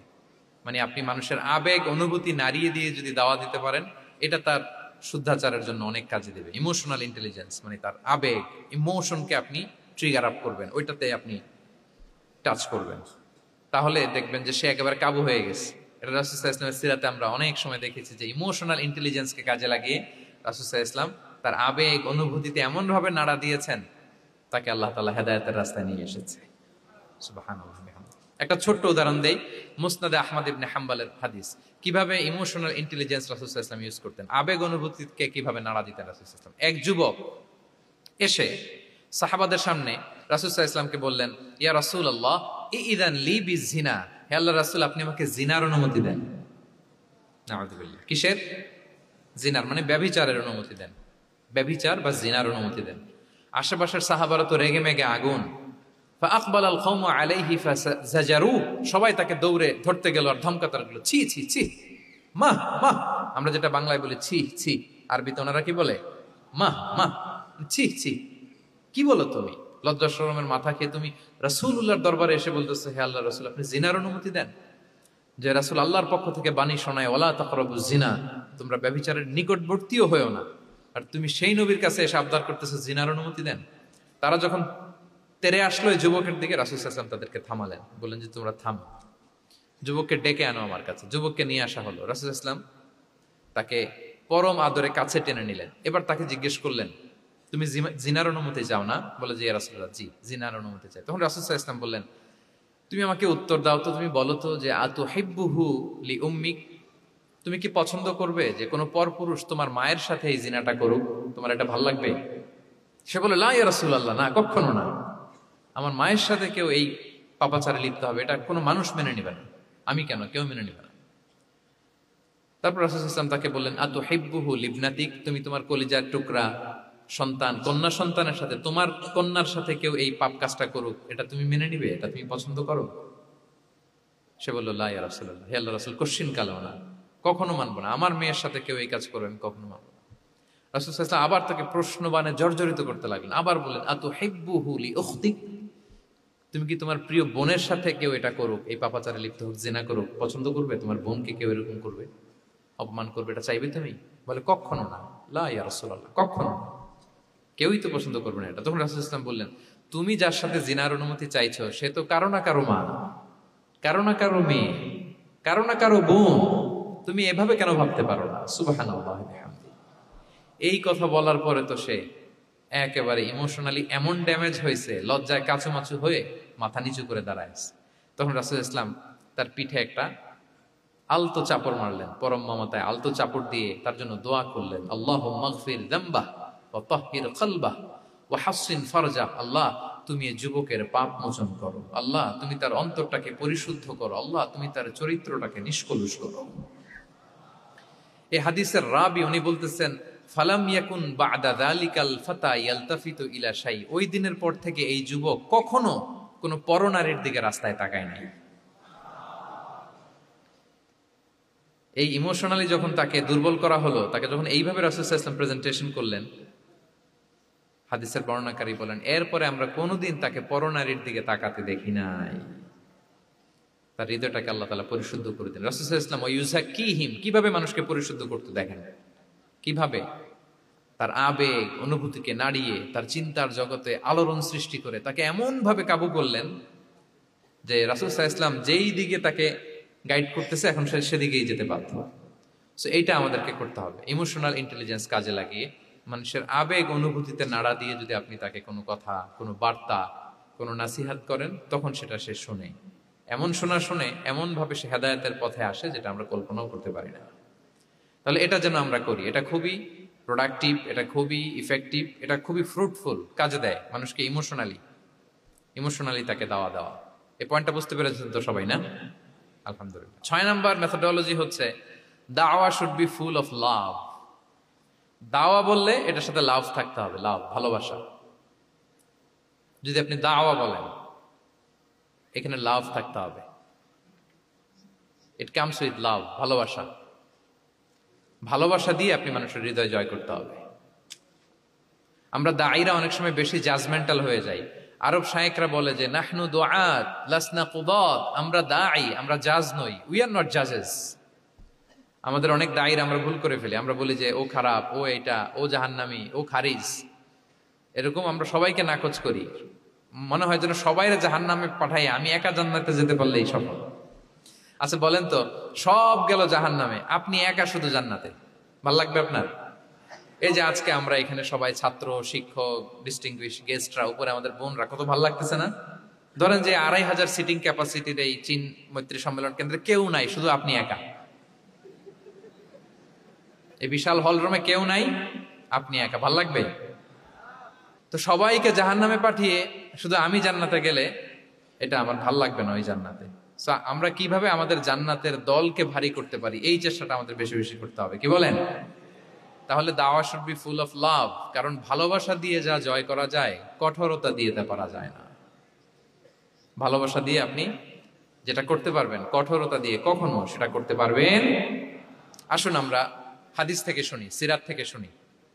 আল্লাহর হাবিব সাল্লাল্লাহু আলাইহি ওয়াসাল্লাম মসজিদে নববীতে বসে আছেন সাহাবাদেরকে নিয়ে। হঠাৎ এক বেদুইনের আগমন। বেদুইন মানে যার মধ্যে নগর জীবনের কোনো নিয়ম কানুন সে দেখেনি, জানে না, বুঝে না। সিভিলাইজেশন বলতে যেটা বুঝি, ভদ্রতা, কার্টিসি, ম্যানার, এটা সে শিখেনি।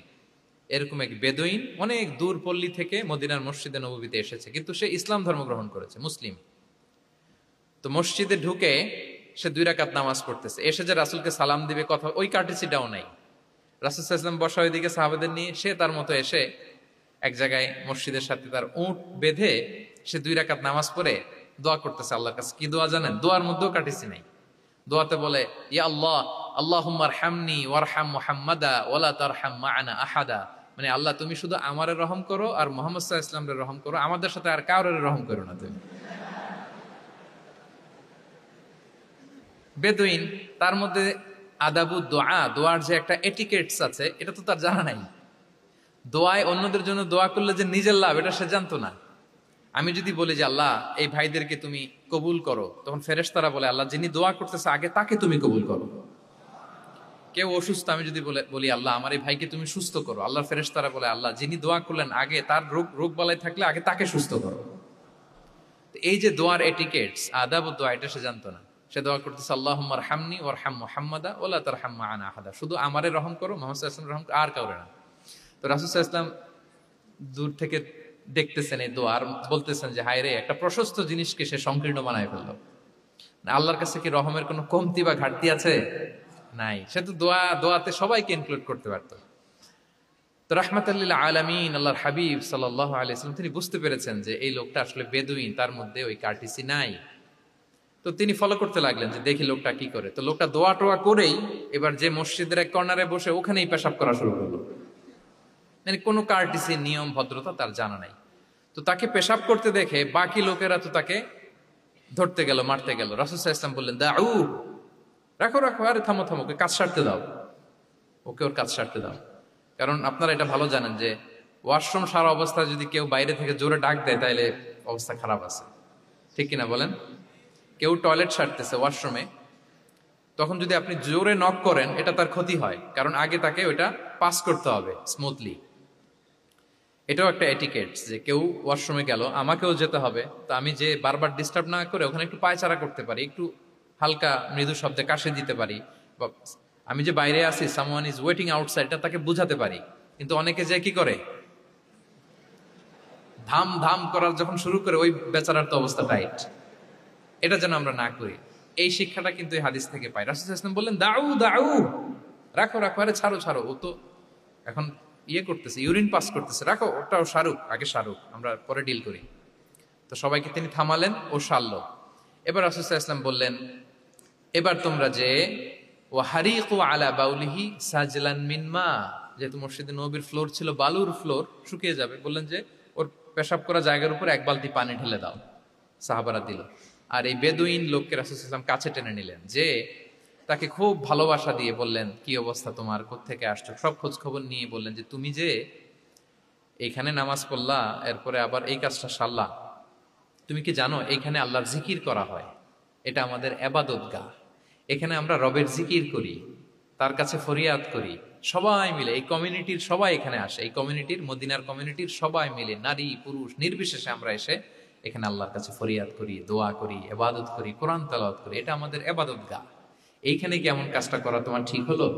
সে তো লজ্জায় কাচুমাচু হয়ে রাসূল সাল্লাল্লাহু আলাইহি ওয়াসাল্লামের কাছে ক্ষমা চাইছে। সুবহানাল্লাহ ওয়া বিহামদিহি। একটা কঠিন পরিস্থিতিকে ভালোবাসা দিয়ে রাসূল সাল্লাল্লাহু আলাইহি ওয়াসাল্লাম কোথায় নিয়ে যেতেন, এটাকে পুরো হিস্ট্রি পাল্টে দিতেন, সিনারিও পাল্টে দিতেন। সাহাবারা অবাক হলো, তারাও শিখলো যে না, এরকম করা যাবে না। তখন তাকে এইভাবে ডিল করলেন। আর সাহাবারা যারা রাগারাগি করেছিল, সাহাবীদেরকে রাসূল সাল্লাল্লাহু আলাইহি ওয়াসাল্লাম বললেন, ফাইন্নামা বুইসতুম মুয়াসসিরিন ওয়া লাম তুবআসু মুআসসিরিন। মনে রাখো, তোমরা সহজপন্থী হয়ে প্রেরিত হয়েছো, তোমরা কঠিন কট্টরপন্থী হয়ে, জটিলপন্থী হয়ে প্রেরিত হও নাই। তোমরা কোনো কাজকে জটিলভাবে সমাধানের দিকে যেও না, সহজ করে সলভ করবা। সুবহানাল্লাহ, সুবহানাল্লাহ বিহামদি। তাহলে দেখেন, ভালোবাসা দিয়ে রাসূল সাল্লাল্লাহু আলাইহি ওয়াসাল্লাম ওই বেদুইনকে যেভাবে আদব শিক্ষা দিলেন, তার হৃদয় জয় করলেন, কঠোরতা দিয়ে পারা যেত? বলেন তো, পারা যেত? পারা যেত না। তো 6 নাম্বার দাওয়া মেথোডোলজি হচ্ছে, দাওয়া should be full of love, full of love, full of well wishes. আপনি শুভকামনা, ভালোবাসা, এটা দিয়ে আপনি মানুষের হৃদয়ে যতটুকু জায়গা পাবেন, কঠোরতা দিয়ে পাবেন না। আরেকটা ছোট্ট উদাহরণ দেই। সুমামা ইবনে উসাল রাদিয়াল্লাহু তাআলা আনহু, উনি ইয়ামামার অধিপতি ছিলেন। অধিপতি রাসূল সাল্লাল্লাহু আলাইহি ওয়াসাল্লামকে হত্যা করতে এসেছিলেন গোপনে। কি করতে? হত্যা করতে। কি করতে বলেন সবাই? হত্যা করার জন্য এসেছিলেন। কিন্তু দুর্ভাগ্যক্রমে হত্যা করতে এসে সে ধরা পড়ে গেছে সাহাবীদের হাতে, হত্যা করতে পারে নাই সুমামা ইবনে উসাল। তো সাহাবীরা তাকে ধরে মসজিদে নববীর পিলারের সাথে বেঁধে রাখলো। বেঁধে রাসূল সাল্লাল্লাহু আলাইহি ওয়াসাল্লামকে ডাকলো।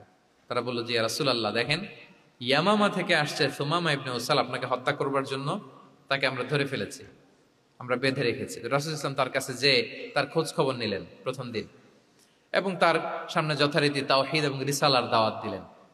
ফিরে আসলেন। ফিরে এসে সাহাবাদেরকে বললেন, তোমাদের ঘরে ভালো রুটি আছে কার কাছে? রুটির কালেকশন, আটা পিষে রুটি বানাতে পারবে। একজন বলল আমি। বললো যে এটা সুমামাকে দিয়ে আসো।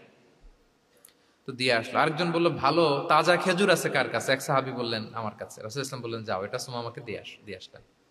এরপরের দিন রাসূল ইসলাম যে আবার ইসলামের সৌন্দর্য, মাহাসিন আহকামি শারিয়া, ইসলামী শারিয়ার যে বিউটি অফ ইসলাম, এটা তুলে ধরলেন, ইসলামের যৌক্তিকতা তুলে ধরলেন। সে অবাক হতে লাগলো যে কিরে, যুদ্ধবন্দীদের সাথে মুহাম্মদ সাল্লাল্লাহু আলাইহি ওয়াসাল্লাম এবং তার অনুসারীরা এরকম আচরণ করে? সে তো যুদ্ধবন্দী, এত সুন্দর আচরণ। তাকে আবার ইসলামের সুশীতল বাণীগুলোর প্রতি আহ্বান করে রাসূল ইসলাম বাড়িতে এসে এবার নিজের যে উট আছে, উটকে যে পালে, সে রাখালকে বললো, তুমি উটের দুধ দহন করে তাকে কিছু দুধ দিয়ে আসো। সুবহানাল্লাহ। আসছিল রাসূল সাল্লাল্লাহু আলাইহি ওয়াসাল্লামকে কি করতে? হত্যা করতে। তো তাকে ওটের গরম দুধ দিয়ে আসা হলো, সে পেট ভরে খেলো। তৃতীয় দিন এবার রাসূল সাল্লাল্লাহু আলাইহি ওয়াসাল্লাম যে ইসলামের যে ভবিষ্যৎ, ইসলাম মানলে যে জান্নাতে থাকা যাবে, এগুলো সব বললেন, এবং তাকে আরো অনেক মেহমানদারি করলেন, আপ্যায়ন করলেন। 3 দিন যখন রাসূল সাল্লাল্লাহু আলাইহি ওয়াসাল্লাম ইসলামকে তার সামনে এভাবে প্রেজেন্ট করলেন, আপ্যায়ন করলেন, ভালো আচরণ দেখালেন, সে অবাক হয়ে গেল। আল্লাহ তাআলা তার হৃদয়টাকে নূর দিয়ে আলোকিত করে দিলেন। 3 দিন পর রাসূল সাল্লাল্লাহু আলাইহি ওয়াসাল্লাম সাহাবীদেরকে ডেকে বললেন, যাও সুমামা ইবনে উসালের হাত পা গুলো যে রশি দিয়ে বেঁধে রেখেছো ছেড়ে দাও, রশিগুলো খুলে দাও। সাহাবারা বলেন কি ইয়া রাসূলুল্লাহ, সে তো খুনি, সে সুযোগ পেলেই তো অ্যাসাসিনেট করতো, তার হাতের রশি খুলে দিত, আপনাকে মেরে ফেলবে। আল্লাহ রাসূল সাল্লাল্লাহু আলাইহি ওয়াসাল্লাম বললেন, না, আমি যা জানি তোমরা সেটা জানো না, যেটা বলেছি তাই করো। মসজিদে নববীর পিলারের সাথে তাকে যে বেঁধে রেখেছো, রশি খুলে দাও, হাত পা খুলে দাও। আল্লাহর হাবিব সাল্লাল্লাহু আলাইহি ওয়াসাল্লামের নির্দেশ মোতাবেক সাহাবারা ওনার হাত খুলে দিলেন, পা খুলে দিলেন। সুমামা ইবনে উসাল কারোর সাথে কথা না বলে, তার বাড়ি তো ইয়ামামা, সেখানেও ফিরে গেলেন না, অন্য কোনো শহরেও গেলেন না। তিনি মদিনা থেকে অনতি দূরে একটা খেজুরের বাগান আছে, ওখানে কুয়া আছে, উনি যে ওই কুয়ার পানি দিয়ে গোসল করলেন। গোসল করে পবিত্র হয়ে মসজিদে নববীতে রাসূল সাল্লাল্লাহু আলাইহি ওয়াসাল্লামের কাছে ফিরে আসলেন, আর এসেই ঘোষণা দিলেন, আশহাদু আল্লা ইলাহা ইল্লাল্লাহ ওয়া আশহাদু আন্না মুহাম্মাদার রাসূলুল্লাহ। সুবহানাল্লাহ, সুবহানাল্লাহ। তিনি বললেন যে আমি সাক্ষ্য দিচ্ছি আল্লাহ ছাড়া কোনো ইলাহ নেই, আরো সাক্ষ্য দিচ্ছি যে মুহাম্মদ আপনি আল্লাহর প্রেরিত বান্দা এবং রাসূল। এবার তিনি বললেন, মুহাম্মদ, আপনার চেহারার চাইতে অপছন্দের চেহারা পৃথিবীতে আর দ্বিতীয়টা আমার কাছে ছিল না, কিন্তু আজকের পর থেকে আপনার চেয়ে প্রিয় চেহারা, আপনার চেহারার চেয়ে প্রিয় কোনো চেহারা আমার কাছে আর নাই। ইসলামের চেয়ে অপছন্দনীয় ধর্ম আমার কাছে আর ছিল না, কিন্তু আজ থেকে ইসলামের চেয়ে পছন্দনীয় কোনো ধর্ম আমার কাছে নাই। মদিনার চেয়ে অপছন্দের শহর আমার কাছে ছিল না, আজ থেকে মদিনার চেয়ে কোনো প্রিয় শহর আমার কাছে নাই। সুবহানাল্লাহ। উনি গমের বড় ডিলার ছিলেন, গম ব্যবসা করতেন। উনার থেকে গম নিয়ে মক্কায় মুশরিকরা চলতো। তিনি ঘোষণা দিলেন, আজকে থেকে আমার এলাকার কোনো গম মক্কায় যাবে না। এবার মক্কাবাসী পড়ছে বিপদে, গম ছাড়া তো তারা খেতেও পারবে না। তারা আল্লাহর হাবিব সাল্লাল্লাহু আলাইহি ওয়াসাল্লামের কাছে চিঠি লিখে পাঠালেন যে, মুহাম্মদ, তোমার এই যে নতুন অনুসারী, সে যদি গম না দেয় আমাদের তো অবস্থা খারাপ, তুমি দয়া করে এই গমের সাপ্লাই আবার যাতে সে চালু করে তুমি একটু বলে দাও। আল্লাহর হাবিব সাল্লাল্লাহু আলাইহি ওয়াসাল্লাম আবার সুমামা ইবনে উসালকে বলে দিলেন, আবার সে সাপ্লাই চালু করলো। সুবহানাল্লাহ বিহামদি। এবং তিনি প্রথম তালবিয়া পাঠ করে উমরা করেছিলেন। তাহলে দেখেন, আসলো খুনি হয়ে, আসলো কি হয়ে? খুনি হয়ে, আর ফিরে গেল নবী প্রেমিক হয়ে। সুবহানাল্লাহ। এটা কিভাবে সম্ভব হয়েছে? রাসূল সাল্লাল্লাহু আলাইহি ওয়াসাল্লামের উদারতা, ভালোবাসা। তাহলে আপনি যদি দাওয়ার কথা বলেন আমাকে, দাওয়া should be full of love. কারণ ভালোবাসা দিয়ে যা জয় করা যায়, কঠোরতা দিয়ে সেটা পারা যায়। 7 নাম্বার হচ্ছে, 7 নাম্বার, রাসূল সাল্লাল্লাহু আলাইহি ওয়াসাল্লাম যদি কাউকে কারেকশন করতে চাইতেন, কখনো তাকে অপমান করতেন না, অন্যের সামনে তার নাম নিতেন না, নাম না নিয়ে তাকে শুধরে দিতেন। এটা দাওয়ার আর একটা মেথোডোলজি। কেউ কোনো ভুল কাজ করলে তার নাম ধরে অন্যের সামনে লজ্জিত করতেন না। আমরা কিন্তু অনেক সময় করে ফেলি, করি না? অন্যের সামনে মানুষকে কারেক্ট করি, এটা ঠিক না। The way he use to correct others, আপনি যদি সিরাতের দিকে তাকান, সুবহানাল্লাহ, কিভাবে উনি অন্যকে কারেকশন দিতেন, নাম উল্লেখ করতেন না। আমরা এটা অনেক ভুল করি। আমি এজন্য খুব দুঃখিত এবং লজ্জিত। আমাদের দাওয়া অঙ্গনে আপনি ইউটিউব খুললে দেখবেন যে অনেক দায়ীরা, এক দায়ী আরেক দায়ীকে তুচ্ছ-তাচ্ছিল্য করছে, তার নাম নিয়ে তাকে ছোট করা, তাকে খারিজ করা, তাকে নাকচ করা, সে জাহান্নামী, সে কাফের, সব ইসলামের ঠিকাদারি উনি একা নিজে নিয়ে বসে আছে, আর বাকি যা আছে সব খারিজ। এইটা রাসূল সাল্লাল্লাহু আলাইহি ওয়াসাল্লামের দাওয়ার সাথে যায় না। বরং কেউ যদি কোনো ভুল কিছু বলে, ভুল করে, আপনি যদি মনে করেন যে না তার এটা ভুল, আমারটা সঠিক, তো আপনার নিয়ম হচ্ছে আপনি সঠিকটা প্রচার করা। তাহলে কেউ যদি ভুল করে থাকে তারও টনক নড়বে, বাকিরাও সঠিকটা জেনে যাবে। এটা হচ্ছে রাসূল সাল্লাল্লাহু আলাইহি ওয়াসাল্লামের দাওয়া মেথোডোলজি। তিনি কখনো কারো নাম ধরে অন্যের সামনে, মানুষের সামনে তাকে লজ্জা দিতেন না, তাকে কারেক্ট করতে যেতেন না। এটা ছিল রাসূল সাল্লাল্লাহু আলাইহি ওয়াসাল্লামের বৈশিষ্ট্য। আসুন আমরা সিরাত থেকে দেখি, হাদিস থেকে দেখি। আল্লাহর হাবিব সাল্লাল্লাহু আলাইহি ওয়াসাল্লাম উনি রাতে দিনে কি কি আমল করতেন, গোপন আমল, এগুলো জানার জন্য 3 জন সাহাবী রাসূল সাল্লাল্লাহু আলাইহি ওয়াসাল্লামের স্ত্রীদের কাছে গেলেন। যে জিজ্ঞেস করলেন যে আপনারা আমাদেরকে বলুন যে রাসূল সাল্লাল্লাহু আলাইহি ওয়াসাল্লাম রাতে কি আমল করে, দুপুরে কি আমল করে, বিকেলে কি আমল করে। তো আমাদের আম্মা জানেরা, রাসূল সাল্লাল্লাহু আলাইহি ওয়াসাল্লামের প্রিয়তমা স্ত্রীরা বললেন যে উনি রাতে এরকম তাহাজ্জুদ, দুপুরবেলা এরকম তেলাওয়াত, এই সময় নফল নামাজ, এই সময় এটা এটা এটা করে। আল্লাহর হাবিব সাল্লাল্লাহু আলাইহি ওয়াসাল্লামের পুরো আমলের ফিরিস্তি যখন শোনানো হলো, কাআন্নাহুম তাকাল্লুহা, তাদের কাছে এটা কম মনে হলো পরিমাণে, তারা ভাবছিল হয়তো আরো বেশি করে। তখন তাদের একজন বলল, আরে আইনা নাহনু মিন রাসূলিল্লাহ, কই রাসূল সাল্লাল্লাহু আলাইহি ওয়াসাল্লাম, কই আমরা। রাসূল সাল্লাল্লাহু আলাইহি ওয়াসাল্লামের ব্যাপারে আল্লাহ বলেছেন, কদ গুফিরা লাহু মা তাকাদ্দামা মিন যামবিহি ওয়া মা তাআখার, রাসূল সাল্লাল্লাহু আলাইহি ওয়াসাল্লামের আগের পরের সব গুনাহ মাফ। আদতে তো ওনার কোনো গুনাহই নাই, তারপরও একটা স্পেশাল স্ট্যাটাস হচ্ছে আপনার আগের পরের সব গুনাহ মাফ। তো তারা বলল, যেই মহান ব্যক্তির, যেই নবীর আগের পরের সব গুনাহ মাফ বলে ঘোষণা দেওয়া হয়েছে, তার সাথে তো আমাদের তুলনা করলে হবে না, আমাদের তো বেশি আমল করতে হবে। রাসূল সাল্লাল্লাহু আলাইহি ওয়াসাল্লাম হয়তো এই জন্য এই স্ট্যান্ডার্ড মেনটেন করেন না, এরকম করলে তো আমরা মাফ পাবো না আল্লাহর কাছে। ভালো চিন্তা থেকেই তারা ভাবছেন যে না, আমাদের আমল আসলে কম হয়ে যাচ্ছে, বাড়াইতে হবে। রাসূল সাল্লাল্লাহু আলাইহি ওয়াসাল্লামের কথা ভিন্ন, আমাদের বাড়াইতে হবে। তো কি করতে হবে?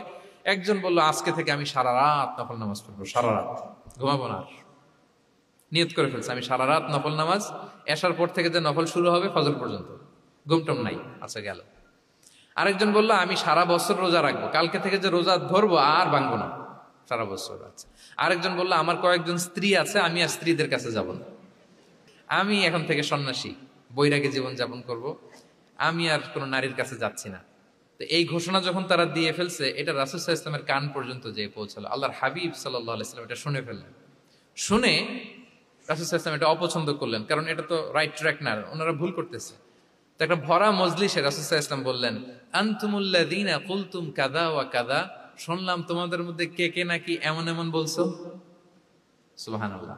তিনি বলতে পারে, এই আব্দুল্লাহ দাঁড়াও, এই আব্দুর রহমান স্ট্যান্ড আপ, এই দাঁড়াও, তুমি নাকি এটা বলছো, তুমি এটা বললে তো ওনারা লজ্জা পেতেন না? সবার সামনে লজ্জা পেতেন। উনি এটা না করে কাজ হাসিল হয়ে যাচ্ছে, বললেন আনতুমুল্লাযীনা কুলতুম কাযা ওয়া কাযা। অনেক বর্ণনা এরকম পাওয়া যায়, মা বালু আকওয়ামিন ইয়াফআলুনা কাযা ওয়া কাযা, মা বালু আকওয়ামিন ইয়াকুলুনা কাযা ওয়া কাযা। তাদের কি হলো, তারা এমন এমন বলে, তাদের হলোটা কি, তারা এমন এমন বলে। এইভাবে তিনি শুধরে দিতেন। তো বললেন, তোমাদের মধ্যে কেউ কেউ নাকি এটা বলে, এটা বলে। ওই 3 জনের তো টনক নড়ে গেছে, আর বাকিরা শুনতেছে। তখন রাসূল সাল্লাল্লাহু আলাইহি ওয়াসাল্লাম বললেন, না, এটা ঠিক নয়। আমি তোমাদের মধ্যে থেকে সবচেয়ে বেশি মুত্তাকি, সবচেয়ে বেশি বুজুর্গ। ওয়াল্লাহি ইন্নী লা আখশাকুম লিল্লাহি ওয়া আতকাকুম লাহু, আমি তোমাদের মধ্যে থেকে আল্লাহকে সবচেয়ে বেশি ভয় পাই। বলেন তো, রাসূল সাল্লাল্লাহু আলাইহি ওয়াসাল্লামের চেয়ে বেশি আল্লাহকে ভয় পাওয়া কারো পক্ষে সম্ভব? আল্লাহর হাবিব সাল্লাল্লাহু আলাইহি ওয়াসাল্লামের চেয়ে বেশি মুত্তাকি হওয়া কারো পক্ষে সম্ভব? আমার নবীর চাইতে শ্রেষ্ঠ হওয়া সম্ভব? তার যে স্ট্যান্ডার্ড ইবাদতের, এটারে ছাড়া যাওয়া সম্ভব? সম্ভব না।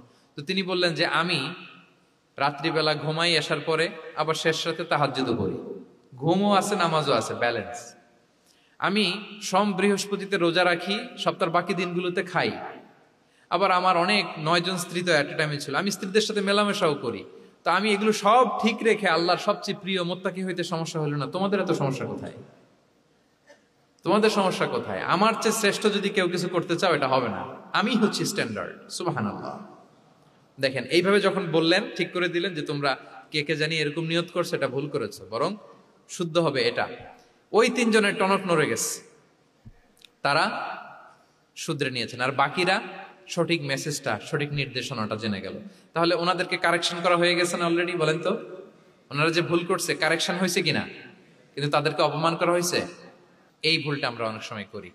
অন্যের সামনে, কখন নিজের ছেলেকে, নিজের স্ত্রীকে, বন্ধুকে, অন্যের সামনে এইভাবে আমরা যেন কারেক্ট না করি। কাউকে সংশোধন করতে চাইলে আল্লাহর হাবিব সাল্লাল্লাহু আলাইহি সাল্লামের দেখানো পথেই যেন আমরা সংশোধন করি। এটা হচ্ছে এই হাদিসের 1 নম্বর শিক্ষা। আরেকটা শিক্ষা হচ্ছে ব্যালেন্স লাইফস্টাইল, ব্যালেন্স অ্যাপ্রোচ। আমরা জানলাম, অনেকে মনে করে, আমার পরিচিত কয়েকজন লোক আছে, আমি বলছি, তারা থামাইছে কিনা জানি না, আমার কাছে এসে শোনাইতেছে, হুজুর আমি সারা বছর রোজা রাখি। তো আমি বলছি, আপনারা বলছে কি সারা বছর রোজা রাখতে? সারা বছর তো রোজা রাখা নিষেধ, এটাকে সমে বিসাল বলে, এটা নিষেধ। বরং সবচেয়ে বেশি যদি কেউ রাখতে চায়, রাসূল সাল্লাল্লাহু আলাইহি ওয়াসাল্লাম বলছে, তাহলে সমুল্লাহি দাউদ, সিয়ামু দাউদ, দাউদ আলাইহিস সালামের রোজা। এর চেয়ে বেশি না। একদিন রাখবা, আরেকদিন ভাঙবা, একদিন রাখবা, আজকে রোজা রাখলে কালকে খাবেন, কালকে রাখবেন, এরপরের দিন রাখবেন, এরপরের দিন ভাঙবেন। এর চেয়ে বেশি রাখা যায় না। লাগাতার রোজা রাখা নিষেধ। লাগাতার 6 মাস, 5 মাস, সারা বছর অনেকে রোজা রাখে, এটা না জানার কারণে। তাহলে এই যে ইসলামের যে ব্যালেন্স লাইফস্টাইল, এটা আমরা জানলাম। কাউকে কিভাবে শুধরে দিতে হবে, কারেক্ট করতে হবে, কারেকশনের ওয়ে, এটা আমরা জানলাম। আরেকটা হচ্ছে ইসলাম যে the combination of material and spiritual life, এইটার একটা তথ্য আমরা জানলাম যে আপনার এই দুনিয়াও লাগবে, আপনার আখিরাতও লাগবে। আপনি সব ছেড়ে দিয়ে শুধু আল্লাহর রাস্তায় চলে গেলে ওইটা ইসলাম শিখায় নাই। ইসলাম যে আমাদেরকে ফরিয়াদ শিখায়, প্রার্থনা শিখায়, রব্বানা আতিনা ফিদ দুনিয়া হাসানা ওয়া ফিল আখিরাতি হাসানা ওয়া কিনা আযাবান নার। হে আল্লাহ, আপনি দুনিয়াতেও হাসানা দেন, আখিরাতেও হাসানা দেন। আগে চাইছি কোনটা, আখিরাত না দুনিয়া? রব্বানা আতিনা ফিল আখিরাতি হাসানা ওয়া ফিদ দুনিয়া হাসানা, এরকম নাকি রব্বানা ফিদ দুনিয়া হাসানা? দেখেন, দুনিয়াটা আগে, দুনিয়াটা আগে। সো ব্যালেন্স, এই ভারসাম্য রাখাটা, আমি আলোচনা শুরুই তো করেছি ওয়াসাতিয়া, মানে ভারসাম্যপূর্ণ। ইসলামের নেচারটা হচ্ছে ব্যালেন্সড অ্যাপ্রোচ। এটা আমরা এই হাদিস থেকে শিখতে পারি। আমাদের অনেকেরই এটাতে ঘাটতি আছে, অনেক জ্ঞানী, অনেক স্কলার, অনেক তার কিছু, কিন্তু তার মধ্যে ভারসাম্য এবং পরিমিতি বোধ নাই। পরিমিতি বোধ, ভারসাম্য, ব্যালেন্স লাইফস্টাইল, এটা অনেকে অ্যাডপ্ট করতে পারে না। এটা বছরের পর বছর সাধনা করতে হয়, অ্যাডপ্ট করে নিতে হয় নিজের সাথে। তাহলে 7 নাম্বার হচ্ছে, কাউকে শুধরে দিতে চাইলে আপনি কিভাবে শুধরে দিবেন, এটা আমরা জানলাম। তাকে সবার সামনে লজ্জা দিয়ে শুধরে দেওয়া যাবে? তাহলে কৌশলে তাকে শুধরে দিতে হবে। পারা যাবে তো ইনশাআল্লাহ? 8 নাম্বার হচ্ছে, এটা দায়ীদের জন্য অনেক বড় রিমাইন্ডার। সেটা হচ্ছে, আমরা যে দাওয়া দেই, এটা খেয়াল রাখতে হবে। আমি যা বলি ওটা সবার আগে অ্যাপ্লাই করতে হবে নিজের মধ্যে। আমরা অনেক সময় এটা করে ফেলি যে ভালো একটা হাদিস শুনলে, কোরআনের আয়াত শুনলে, একটা কিছু শুনলে মনে করি যে এগুলো এই সবার জন্য, মানে এটা বাদ, এখান থেকে শুরু, লাইনটা এখান থেকে শুরু, এইখান থেকে যারা আছে এই সবাই এগুলো পালন করবে, আমি এটার বাইরে। দেখুন, যার সাথেই কথা বলেন তার কোনো সমস্যা, তার দোষ, তার কিভাবে সেলফ ডেভেলপমেন্ট, আত্মোন্নয়ন, আত্মশুদ্ধি, শুদ্ধাচার, এগুলো নিয়ে কথা নাই। খালি বলি যে কি সমস্যা রে ভাই সমাজে, জানেন, শেষ হয়ে গেল দেশটা। তারপর রাজনীতিতে সমস্যা, সমাজে সমস্যা, হুজুরদের মধ্যে সমস্যা, ওদের মধ্যে সমস্যা, শুধু সমস্যা, মানে উনি সব জায়গায় সমস্যা দেখতে পায়। কিন্তু বেসিকলি আপনি যখন সমস্যা নিয়ে কথা বলবেন, সবার আগে খেয়াল করতে হবে যে ওই সমস্যায় আমি আক্রান্ত কিনা। আমরা কেন যেন অন্যকে কাঠগড়ায় দাঁড় করাতে বেশি পছন্দ করি, কিন্তু নিয়ম হচ্ছে নিজেকে বারবার কাঠগড়ায় দাঁড় করানো, যে আমি ঠিক করতেছি কিনা, আসলে আমার মধ্যে শুদ্ধাচার আছে কিনা, আমার লেনদেন ঠিক আছে কিনা, আমার মধ্যে সততা আছে কিনা, do I live a decent life, আমি যা বলি আমি তা করি কিনা। এটা অনেক সময় আমরা ভুলে যাই। আমরা যা বলি সেটার জন্য আগে আমরা নিজে আমল করতে পারি। আল্লাহ তৌফিক দান করুন। আল্লাহ তাআলা বলছেন, ইয়া আইয়ুহাল্লাযীনা আমানু লিমা তাকুলুনা মা লা তাফআলুন, কেন তুমি সেটা বলো যেটা তুমি করো না? কেন সেটা বলো? সো আমরা যদি দাওয়া কাজ করতে চাই, আমি যে দাওয়াটা দিব বা নাসিহাত দিব বা বার্তাটা রাখবো, সবার আগে যেন এটা নিজের দিকে, ওই তীর তীর যেন নিজের দিকে থাকে, যে না এটা আগে তোমার জন্য, আগে তুমি পালন করো, পাশাপাশি এটা সবার জন্য, এটা যেন আমরা করি। আল্লাহর হাবিব সাল্লাল্লাহু আলাইহি ইসলামের জীবনে যদি আমরা দেখি তাহলে দেখবো উনি যা বলতেন ওটা নিজে আগে বেশি করতেন। আল্লাহু আকবার। উনি ইবাদতের কথা বলতেন, আল্লাহর সামনে নিজেকে সঁপে দেওয়ার কথা বলতেন। আর নিজেকে কিভাবে সঁপে দিতেন দেখেন, তিনি যখন দোয়া করতেন নিজেকে ছোট করতে করতে তিনি আল্লাহরে বলতেন, আল্লাহুম্মা ইন্নী আবদুক ওয়া ইবনু আবদিক ওয়া ইবনু আমাতিক নাসিয়াতি বিয়াদিক। হে আল্লাহ, আমি আপনার দাস। আল্লাহ, আমি দাসের ঘরের দাস, দাসীর ঘরের দাস। মানে আমার পিতা আব্দুল্লাহ আপনার দাস, আমার মা আমিনা আপনার দাসী। সো আমরা সবাই আপনার গোলামের ঘরের গোলাম। এর চেয়ে তুচ্ছ, ছোট, নগণ্য করে কি আর আল্লাহর সামনে নিজেকে পেশ করা যায় বলেন? এরপর তিনি বলতেন, নাসিয়াতি বিয়াদিক। আল্লাহ, আমার মাথার চুলের ঝুঁটি আপনার হাতের মুঠোয়। মাথার চুলের ঝুঁটি হাতের মুঠোয় মানে কি? আপনি ডানে টান দিলে আমি ডানে যেতে বাধ্য, আপনি বাঁয়ে টান দিলে মানে আমার আর কিছু নেই, আল্লাহ সব সঁপে দিলাম আপনার কাছে। কিভাবে নিজেকে তিনি সঁপে দিতেন? তাহাজ্জুদের সালাতে যখন রাতে দাঁড়াতেন, আম্মা জান আয়েশা রাদিয়াল্লাহু তাআলা আনহা বলেন, দাঁড়িয়ে থাকতে থাকতে পা দুইটা ফুলে যেত এরকম, হাত্তা তাতাফাত্তারা কদামা। খুব কষ্ট হতো আল্লাহ রাসূল সাল্লাল্লাহু আলাইহি ওয়াসাল্লামের। তো আম্মা জান আয়েশা বলতেন, ইয়া রাসূলুল্লাহ ক্বাদ গুফিরা লাকা মা তাকদ্দামা মিন যামবিকা ওয়া মা তাআখার। আল্লাহ তো বলেছেন আপনার সব গুনাহ মাফ, গুনাই তো নাই, তাও ঘোষণা সব গুনাহ মাফ। এত কষ্ট নিজের দেহের উপর নিজে কেন দেন? আল্লাহর হাবিব সাল্লাল্লাহু আলাইহি ওয়াসাল্লাম বলতেন, আফালা উহিব্বু আন আকুনা আবদান শাকুরা। হে আয়েশা, এটা ঠিক আল্লাহ আমাকে মর্যাদা দিয়েছেন, কিন্তু আমি কি শুকরগুজার বান্দা হতে চাইবো না? আল্লাহর নেয়ামতে যে আমি ভেসে বেড়াই, আল্লাহর নেয়ামতে যে আমি বেঁচে আছি, আল্লাহর অনুগ্রহের কারণে যে আমার এত সম্মান, সে আল্লাহর প্রতি আমি কি নিজেকে পেশ করব না? আফালা উহিব্বু আন আকুনা আবদান শাকুরা। আমি কি শুকরগুজার হব না? আমার রোলটা তো আমাকে প্লে করতে হবে, আমাকে তো উজাড় করে আমার রবের সামনে আমাকে উপস্থাপন করতে হবে। দেখেন, শুধু বলতেন না, করে দেখাতেন। রাতের সালাতে যখন কিয়ামুল লাইল করতেন, কাঁদতে কাঁদতে দাড়ি ভিজে যেত, কাঁদতে কাঁদতে হাত্তা বাল্লাল আরদা হাত্তা বাল্লা লিহিয়াতাহু হাত্তা বাল্লা হাজরাহু, কাঁদতে কাঁদতে জুব্বা ভিজে যেত। সিজদায় পরে যখন থাকতেন কাঁদতে কাঁদতে জমিন ভিজিয়ে ফেলতেন আল্লাহর হাবিব সাল্লাল্লাহু আলাইহি ওয়াসাল্লাম। এভাবে নিজেকে আল্লাহ তাআলার সামনে পেশ করতেন। সো আমরা যারা দাওয়া অঙ্গনে কাজ করি, এটা খুব পিচ্ছিল পথ, এটা খুবই পিচ্ছিল। আমাদের খেয়াল রাখতে হবে যে আমি যা বলি এটা আমি করি কিনা। এটা দায়ীদের জন্য চ্যালেঞ্জিং। সে নিজে একটা ডিসেন্ট লাইফ লিড করা, তার নিজের মধ্যে সততা থাকা, নৈতিকতা থাকা, মোরালিটি, এথিক্স, ভ্যালিউজ নিয়ে যে আমরা বলি, ওই ভ্যালিউজের প্র্যাকটিস যেন আমাদের মধ্যে থাকে। আল্লাহ তাআলা আমাদেরকে তৌফিক দান করুক, আমরা পড়ি আমিন। 9 নম্বরে হচ্ছে কনসিডারেট হওয়া। রাসূল সাল্লাল্লাহু আলাইহি ওয়াসাল্লাম খুবই কনসিডারেট ছিলেন, এটা খুব গুরুত্বপূর্ণ, খেয়াল করে শুনুন। কনসিডারেট মানে খুব উচ্চ বিবেকবোধ সম্পন্ন ব্যক্তিত্ব, খুব বিবেকবোধ সম্পন্ন। আমাদের অনেকের মধ্যে এটা, আমাদের অনেকের সেন্স কাজ করে না। আল্লাহর হাবিব সাল্লাল্লাহু আলাইহি ওয়াসাল্লাম, he was a man of 6 senses. 6টা সেন্স ওনার কাজ করতো। সুবহানাল্লাহ, সুবহানাল্লাহ। কথা বলতেছেন, ওদিকে কি হচ্ছে, ওদিকে সব একসাথে এট এ গ্ল্যান্সে তিনি মেনটেন করতেন। সুবহানাল্লাহ বিহামদি। তো এই উচ্চ বিবেকবোধ সম্পন্ন হইতে হবে দায়ীদের। রাসূল সাল্লাল্লাহু আলাইহি ওয়াসাল্লাম নামাজ পড়াচ্ছেন, পিছনে বাচ্চার কান্নার আওয়াজ, নামাজ ছোট করে দিয়েছেন, একেবারে ছোট, শর্ট শর্ট করে সিজদা, রুকু, মানে যতটুকু না হলেই না, অতটুকু করে নামাজ শেষ। জিজ্ঞেস করা হলো কেন? বললেন যে আমি দেখলাম একটা ছোট বাচ্চা কাঁদছে, এই বাচ্চার মায়ের বোধহয় খুব কষ্ট হয়ে যাচ্ছে পেছনে, বাচ্চাটাকে সামলাতে মহিলাদের প্রেয়ার হলে মাটার বোধহয় খুব কষ্ট হচ্ছে, এজন্য আমি নামাজটা একটু শর্ট করে দিয়েছি। সুবহানাল্লাহ। আমরা নামাজে দাঁড়ালে দিন দুনিয়ার হুঁশ নেই, কি হচ্ছে না হচ্ছে না, আপনার সব খেয়াল রাখতে হবে। কি হচ্ছে, you are a leader, you are a দাঈ, আপনাকে এটা খেয়াল রাখতে হবে। রাসূল সাল্লাল্লাহু আলাইহি ওয়াসাল্লাম এরকম উচ্চ বিবেকবোধ সম্পন্ন লোক ছিলেন। মুআয ইবনে জাবালকে এক জায়গার মদিনার পাশেই ইমাম করে পাঠালেন, ইমাম। তো ওই এলাকার মুসল্লিরা ছিলেন শ্রমজীবী। কি জীবী? শ্রমজীবী। ওনারা উট দিয়ে পানি নিয়ে খেজুর গাছে পানি সেচ দিত, তারা খুব কষ্ট করে সারাদিন। তো উনি মাগরিবের নামাজে একদিন নামাজ শুরু করলেন, আল্লাহু আকবার বলে সূরা ফাতিহার পরে উনি সূরা বাকারা শুরু করলেন। কোন সূরা? কোরআনের সবচাইতে ছোট সূরা নাকি? হ্যাঁ, আয়াত কত? সবচাইতে বড় সূরা। তো উনি হয়তো একটা খুব মানে চিল মুডে আছেন, একটা খুব ভালো মুডে আছেন, ইবাদতের একটা মুডে আছেন। উনার আবেগ থেকে উনি হয়তো সূরা বাকারা শুরু করে দিয়েছেন, তেলাওয়াত করে করে মজা পাচ্ছেন, করতেছেন। কিন্তু পিছনে মুসল্লিরা হচ্ছে শ্রমজীবী, সারাদিন খেতে খামারে খেজুর বাগানে কাজ করে ওনারা নামাজ পড়তেছেন। একদল তো নামাজ ছেড়ে দিছে, ছেড়ে দিয়ে নিজেরা নামাজ পড়ে আল্লাহর হাবিব সাল্লাল্লাহু আলাইহি ওয়াসাল্লামের কাছে যে বিচার দিলেন যে ইয়া রাসূলুল্লাহ, দেখেন এমন একজনকে ইমাম হিসেবে পাঠালেন, উনি মাগরিবের নামাজ শুরু করছে সূরা বাকারা দিয়ে। আমরা হচ্ছে শ্রমজীবী মানুষ, আমরা কি পারি এত সময় দাঁড়িয়ে থাকতে? রাসূল সাল্লাল্লাহু আলাইহি ওয়াসাল্লাম খুব রেগে গেলেন, খুব।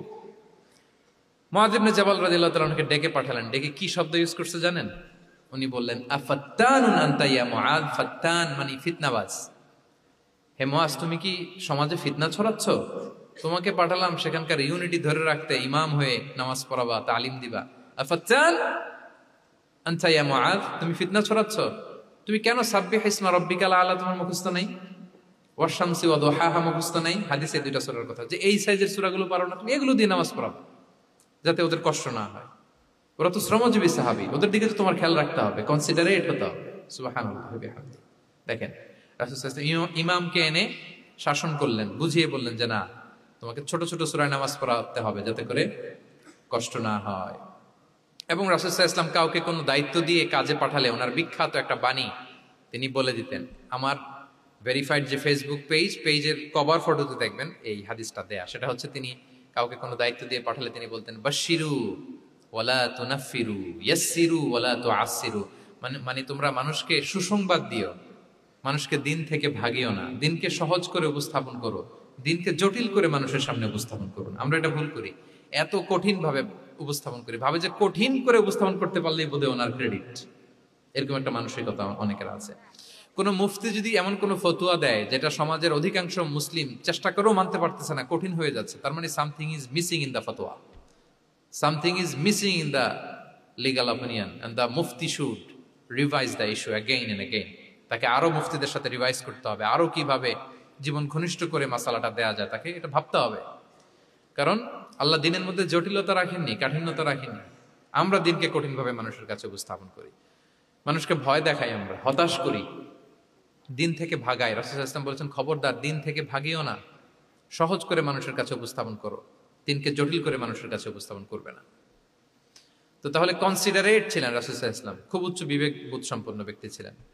একবার মাগরিবের সালাতে অথবা এশার সালাতে হাদিসে এসেছে যে ইহদা সলাতাইল ইশা মানে মাগরিব অথবা এশায় হাসান হুসাইন রাদিয়াল্লাহু তাআলা আনহুমাকে নিয়ে তিনি নামাজে গেলেন। নামাজের এক পর্যায়ে সেজদারত অবস্থায় ওনার নাতি হাসান রাদিয়াল্লাহু তাআলা আনহু ওনার কাঁধের উপরে চেপে বসলেন, দীর্ঘ সেজদা দিলেন। এরপর যখন নামাজ শেষ করলেন, সাহাবারা বললেন, ইয়া রাসূলুল্লাহ, এত লম্বা সেজদা দিতে তো কখনো দেখি নাই, নামাজে কি অসুস্থ হয়ে গেলেন নাকি? অথবা নামাজ চলা অবস্থায় কি কোরআনের আয়াত নাজিল হলো নাকি? রাসূল সাল্লাল্লাহু আলাইহি ওয়াসাল্লাম বললেন, কুল্লু যালিকা লাম ইয়াকুন, একটাও না, বরং ওয়ালাকিন নাবনি ইরতাহালানি, আমার নাতি আমার কাঁধে উঠছিল। ফাকারিহতু আন উআজ্জিলাহু হাত্তা ইয়াকদিয়া হাজাতা, আমি সেজদায় উঠতে গেলেই তো ও যে খেলতেছে এটা ডিস্টার্ব হয়ে যাবে, সো ওর যতক্ষণ না ওর খেলা শেষ না হয় আমি একটু ওয়েট করতেছিলাম। তার খেলাধুলা শেষে তার সময় যখন হয়েছে নেমে গেছে, আমি তখন সেজদা থেকে মাথা উঠিয়েছি। কি কনসিডারেট ছিলেন দেখেন, কি উচ্চ বিবেক বোধ সম্পন্ন। অন্যের যাতে কষ্ট না হয়, অন্যের যে কোনো কনসার্ন, এগুলো সব তিনি খেয়াল রাখতেন। সো দাঈদের এরকম সিক্স সেন্সের অধিকারী হওয়ার চেষ্টা করতে হবে। আল্লাহ তাআলা আমাদেরকে তৌফিক দান করুন। কয়টা গেল? 9টা। আর একটা সর্বশেষ, এটা খুব গুরুত্বপূর্ণ, আপনাদের সাথে খুব রিলেভেন্ট।